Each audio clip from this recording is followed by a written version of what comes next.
Panilan at Dorado. Sila po ang bandor.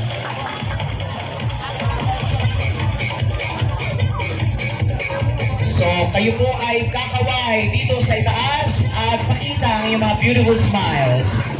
Pinakikiusapan po natin yung ating mga manonood na kayo po ay bababa dyan sa guhit. Kaway kayo mga anak. At kayo ay patuloy na paparada papuntang munisipyo. Isang malakas na iyawan naman dyan, bandor!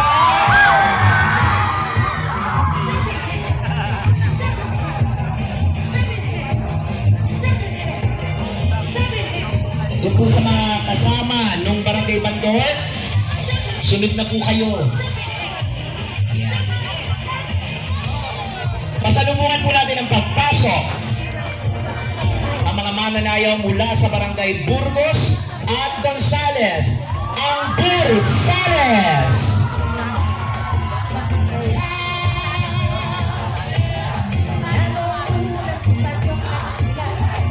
Maraming salamat po kay Punong Barangay Manuel Luis Wild Assistant, SK Chairperson Narian Adefuwin, Punong Barangay Requiens Topet M. Tobias at kay SK John Peter Ladra ng Barangay Burgos at Gonzales.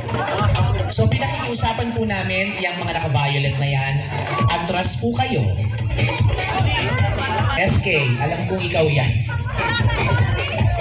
Atras po. Atras po. Baba po kayo sa guhit. Pasensya na po. Trabaho lang po ito. Para po mabigyan natin ng space yung ating mga mananayaw at hindi po sila nasisikipan. Ayan.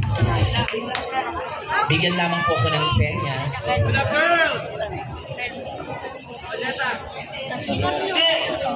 Mga kaibigan, mula po sa Burgos at Gonzales, Bursales!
Yan po mga kaibigan, ang Bursales mula sa Barangay Burgos at Gonzales. Palapakan po natin sila. Kayo po ay magtutuloy sa parada.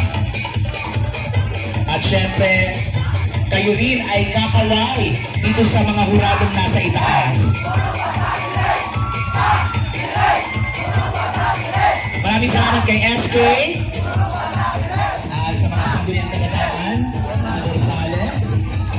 At sa aking mga friend, Jerry. Sa mga nauuhaw, meron po tayong mga tubig na dyan po sa gilid ng munisipyo o Brunad. Meron din po tayo sa Linas Kakanin. Meron din po tayong mga tubig na nandyan sa Paget House, tapat ng Turumbakan, at sa Ryan Motor Shop. So sa lahat po na nauuhaw ng mga mananayaw, pwede po kayo kumuha ng inyong maiinom. Ngayon po ay ang pagpasok ng mga mananayaw mula sa Barangay Kasinsing at Kasarian. Pasalubungan po natin ng palapakan ang Sin Real.